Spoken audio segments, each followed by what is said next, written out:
తిరుపతిలో శక్తిపీఠంలోనే ఎక్కువ ఉంటున్నారు కదా స్వామి. అందుకని భక్తులకి ఆ అనుమానం వస్తుంది. అందుకు అడుగుతున్నాను స్వామి. అనుమానం రావటం చాలా మంచి ప్రశ్న వేశారు మీరు. దీంట్లో ఎట్లాంటిదంటే ఎన్నాళ్ళు ఉంటున్నాను, ఎంతకాలం ఉంటున్నాను అనేది లెక్క చూసేట్టయితే మీరు చెప్పింది సత్యం కాదనుకోండి. కానీ ఈ మాట ఉన్నది కదా, ఈ మాట ఉన్నది దీంట్లో ఒక విశేషం. మీరు త్రివిక్రమానంద భారతీ స్వామి వారిని ఎరుగుదురు, అట్నే శివచిదానంద భారతీ స్వామి వారు మీకు బాగా తెలుసు, పీఠ వ్యవహారాలు తెలుసు. కుర్తాళం అనేది చిన్న గ్రామం. వారికి అనారోగ్యం వచ్చినప్పుడు హైదరాబాద్ వెళ్ళి ఆపరేషన్ చేయించుకునేవాళ్ళు. శివచిదానంద భారతీ స్వామి వారు చాలా కాలం చివరి భాగమంతా విశాఖపట్నంలో ఉన్నారు. ఎప్పుడు ఎక్కడ ఎందుకు ఉండాలి, వయస్సును బట్టి, ఆరోగ్యాన్ని బట్టి, అంతేకాదు అడ్మినిస్ట్రేటివ్ నెసెసిటీస్ను బట్టి. ఇప్పుడు ఒక చోట ఓ నెల్లూరు ఉన్నది, అక్కడ ఎక్కువ కాలం ఉండాల్సిన అవసరం ఏర్పడింది ఒకసారి. మా పూర్వస్వామి వారు అక్కడే ఎక్కువగా ఉన్నారు. అక్కడ సత్యాగ్రహం చేశాడు ఆయన దేవాలయం విషయం చేసుకోవటానికి. అందువల్ల ఎక్కువ ఎక్కడ ఎంతకాలం ఉంటారు అనేటువంటిది పీఠం యొక్క అవసరాన్ని బట్టి, పీఠాధిపతి నిర్ణయాన్ని బట్టి ఉంటుంది. అంతేకాదు దక్షిణ దేశంలో చాలా గ్రేటెస్ట్ పీఠం అని అనుకుంటే మీరు ఏదైనా మనసులో అనుకుంటేటైతే ఆ పీఠాధిపతి 5 సంవత్సరాలు అక్కడికి వెళ్ళలేదు ప్రధాన పీఠానికి.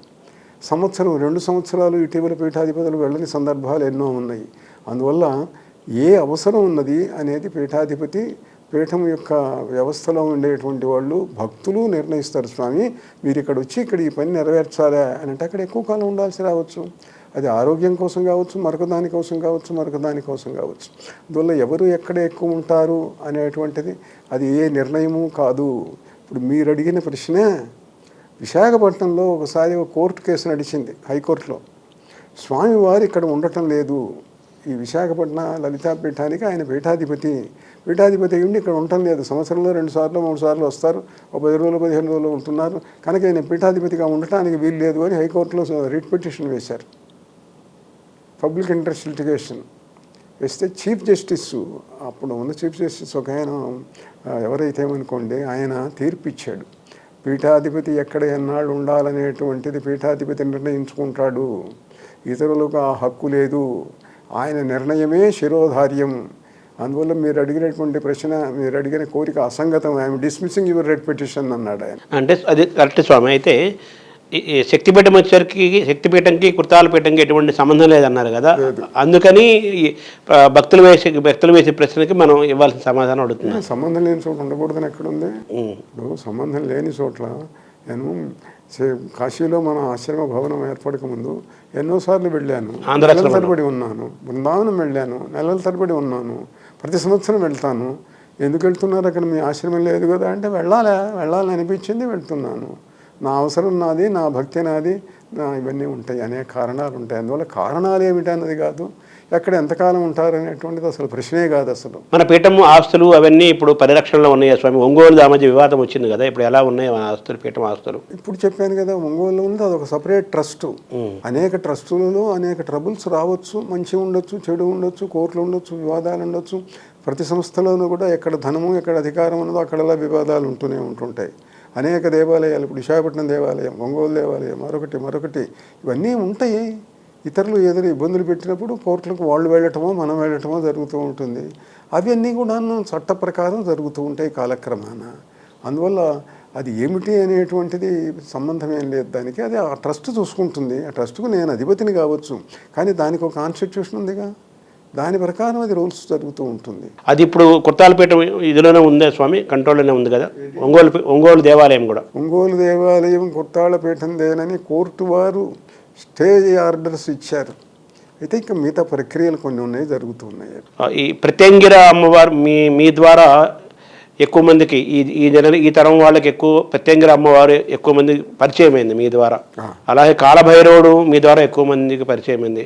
అలాగే కాళీ ఉపాసన కూడా మీ ద్వారా ఎక్కువ మంది పొందుతున్నారు స్వామి. సో ప్రత్యంగిర యొక్క ప్రత్యేకత ఏంటి స్వామి? ప్రత్యంగిర ఆ దేవత చాలా ప్రసిద్ధ దేవత, అధర్వణ వేదంలోని దేవత. అది హిమాలయాలలో పుట్టినటువంటి దేవత. అంగిరస మహర్షి దర్శించిన దేవత అని వేదంలో కనిపిస్తుంది మనకు. అంగిరస మహర్షి అంటే హిమాలయాలలో ఉన్నాడు, బృహస్పతి యొక్క తండ్రి. అలా అక్కడ పుట్టినటువంటిది దేశమంతా కూడా వ్యాపించింది. తెలుగుదేశంలో ఒకప్పుడు బాగా ఉండేది. ప్రత్యగ్ర చేసేవాడి పంచన ఉండకూడదు, శరభసాళ్ళు చేసేవాడి చెంతన ఉండకూడదు అనేవాళ్ళు. తర్వాత తమిళ దేశంలో ఎక్కువగా వ్యాపించింది.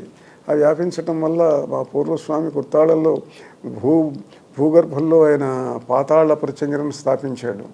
సరే, నేను వచ్చిన తర్వాత అనేక చోట్ల దేవాలయాలు స్థాపించాను. ప్రత్యంగరా దేవత అంటే నాకు చాలా ఇష్టం. ఆ రుక్కులు పారాయణం చేయటం కానీ, మంత్రం జపం హోమాలు చేయటం కానీ చేసున్నాను. ఆ దేవత అనుగ్రహం నాకు ఉన్నది కాబట్టి అనేక చోట్ల ఆ దేవాలయాలు స్థాపించాను. స్వచ్ఛదానంద భారత్ సమయంలో కుర్తాలపేటం తాలూకు ఆస్తులన్నింటినీ కూడా పరిరక్షించి ఆయన చేశారనేది నేను అందరికీ తెలిసిన విషయం స్వామి. సో ఈ ఆస్తుల్ని, దేవాలయం తాలూకు వ్యవస్థని పరిరక్షించుకోవటము, అలాగే దీని యొక్క గొప్ప వారసత్వం ఉన్న ఈ పీఠం యొక్క వారసత్వాన్ని నిలబెట్టడంలోనూ మనం ఇంకేం ప్రణాళికలు చేస్తున్నాం స్వామి? దీంట్లో ఏమిటనంటే, కుర్తాళపీఠము యొక్క ఆస్తులు అన్న దాంట్లో దానికి ఒక నిర్వచనం ఉన్నది, దానికి ఒక పద్ధతి ఉన్నది. కుర్తాళపీఠానికి ఆస్తి ఉన్నది, ఆ పీఠం అక్కడ ఉన్నది, దాన్ని పరిపాలించేది గవర్నమెంట్. తమిళనాడు ప్రభుత్వం కింద ఉన్నది. వాళ్ళు మనం ఏ ఖర్చు పెట్టాలన్నా వాళ్ళ అనుమతి తీసుకోవాలి. ఇప్పుడున్న చట్టం ప్రకారం వాళ్ళు గవర్నమెంట్ ఆడిట్ ఉంటుంది దాని మీద. దాని ఆస్తులన్నీ కూడాను జాగ్రత్తగా పరిరక్షించబడి ఉన్నవి. అది ప్రభుత్వం వారే అంగీకరించి ప్రతి సంవత్సరం కూడా రాస్తూ ఉన్నారు. కనుక కుర్తాళపీఠం యొక్క ఆస్తుల గురించినటువంటి చర్చే అసలు అవసరం లేదు, ప్రభుత్వమే అంగీకరించి చేసినప్పుడు. అంటే మన ఆంధ్ర ప్రాంతాల్లో కూడా నెల్లూరు ఉన్నాయి కదా, ఒక అంగుళం కూడాను అమ్మటానికి కూడా హక్కు లేదు.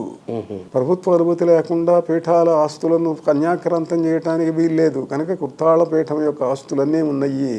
మిగతా ఇప్పుడు నెల్లూరు అన్నారు, నెల్లూరులో అది వేరే ట్రస్టు, ఒంగోలులో అది వేరే ట్రస్టు, విజయవాడది వేరే ట్రస్టు, విశాఖపట్నంది వేరే ట్రస్టు, ఇట్లా అవన్నీ సంబంధించిన ట్రస్టులు ఉన్నాయి. ఆ ట్రస్టులకు కుర్తాళపీఠాధిపతి చైర్మన్ కావచ్చు, కానీ దాని కుర్తాళపీఠం ఆస్తులతోటి డైరెక్ట్ సంబంధం లేదు, అనుబంధ సంస్థలు ఇవి. స్వామి, మీ తర్వాత వారసత్వము ఈ ఉత్తర పీఠాధిపతి ఎవరవుతారని కూడా ఎప్పుడు పెద్ద పెద్ద ప్రశ్నలు జరుగుతున్నాయి. దానికి ఏమన్నా మీరు ఏమైనా సమాధానం ఇస్తారా స్వామి? సమాధానం అంటే మీరు ఎలాంటి సమాధానం ఆశిస్తున్నారు? ఉత్తర పీఠాధిపతి నిర్ణయించే అధికారం పీఠాధిపతిది మాత్రమే కాదు. దీంట్లో ఒక పాయింట్ ఉన్నది. వెనకటి కాలం వేరు, ఇప్పటి కాలం వేరు. మౌనస్వామి కొన్ని నిబంధనలు ఏర్పరిచాడు, కొన్ని రూల్స్ ఏర్పరిచాడు. ఆ రూల్స్ ప్రకారమే ఉత్తరాధికారి నిర్ణయించాలి. అంతేకాదు, ప్రభుత్వం కొన్ని రూల్స్ ఏర్పరిచింది. ఆ ప్రభుత్వం ఏర్పరిచిన రూల్స్ను కూడా ఇప్పుడు పాటించాలి. అంటే మౌనస్వామి ఏర్పరిచినటువంటి నిబంధనలను పాటిస్తే చాలదు, ప్రభుత్వ అంగీకారం కూడా కావాలి. కనుక ఇప్పుడు పీఠాధిపతిని ఉత్తరాధికారి నిర్ణయించడం అనేటువంటిది ఒకప్పుడు మౌనస్వామి పెట్టిన నిబంధనల ప్రకారమే జరిగేది, ఇప్పుడు అదే జరుగుతుంది. కానీ అదనపు నిబంధనలు కూడా కొన్ని ప్రభుత్వం ఏర్పరిచింది, వాటిని కూడా పాటించాలి. అవి పర్యాలోచించి చేయటం జరుగుతుంది. చాలామంది ఏదో వాళ్ళకి ఇస్తున్నారా, వీళ్ళకి ఇస్తున్నారా, వాళ్ళకి ఇస్తున్నారట కదా, వీళ్ళకి ఇస్తున్నారట కదా అంటే ఇప్పటికీ ఎవరికి ఇవ్వటానికి నిర్ణయించలేదు. నిర్ణయించే సమయం వచ్చినప్పుడు నిర్ణయిస్తాను. అదే స్వామి, మీరు చెప్పినట్టుగా మౌనస్వామి విమలానంద భారతీ స్వామిని తీశారు. విమలానంద భారతి, త్రివిక్రమ రామానంద భారతి, త్రివిక్రమ రామానంద భారతి, శివచేదానంద భారతి, శివచేదానంద భారతి, సిద్ధేశ్వరానంద భారతిని వాళ్ళే నియమించారు కదా స్వామి. వాళ్ళేమి ప్రభుత్వాల యొక్క ఇదే లేదు, వాళ్ళు స్వయంగా అంటే మొన్న శివచేదానంద భారతి సమయాన్ని కూడా ఆయన స్వయం నిర్ణయమే కదా మీ నిర్ణయం. సో మీకు కూడా ఆ శక్తి ఉంది, 20 ఏళ్ళ నాటి మాటే కదా మీరు ఉన్నది. కానీ దానికి ఇప్పుడు చెప్పాను కదా, వెనక వాళ్ళు జాగ్రత్తగానే చేశారు. అయితే అప్పుడు ప్రభుత్వం పెద్ద పట్టించుకోలేదు.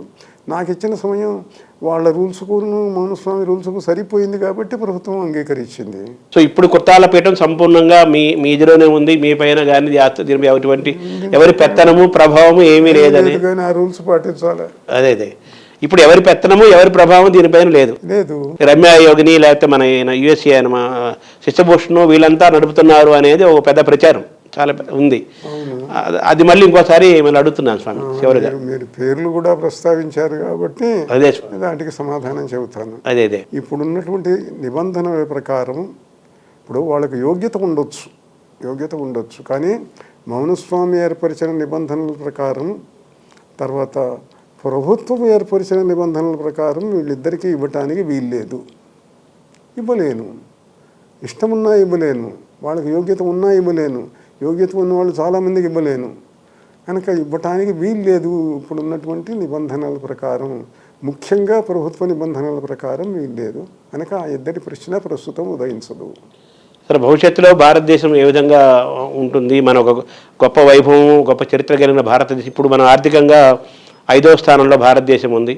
ఎప్పటికైనా భారతదేశం ప్రపంచంలో అగ్రరాజ్యం అయ్యే అవకాశం ఉందా స్వామి? నన్ను జ్యోతిషం చెప్పమంటున్నారా? మీ ఆశీస్సులు, జ్యోతిష్యము అంటే మీ దర్శనం. అది మనందరి యొక్క ఆశ, అందరి యొక్క భవిష్యత్ దర్శనం ఎట్టనే ఉండాలని కోరుకుంటాము. దానికి ఎంతో తపస్సు కావాలి. ఆ తపస్సు మహనీయులు చాలామంది చేస్తున్నారు, నేను చేస్తున్నాను. అందువల్ల మన శక్తి సంపదలన్నీ కూడాను ఈ జాతి కోసం, ఈ దేశం కోసం సమర్పించటానికి, దానికోసం జరుగుతున్న కృషి జరుగుతూ ఉన్నది. తప్పక జరగాలని ఆశిద్దాం.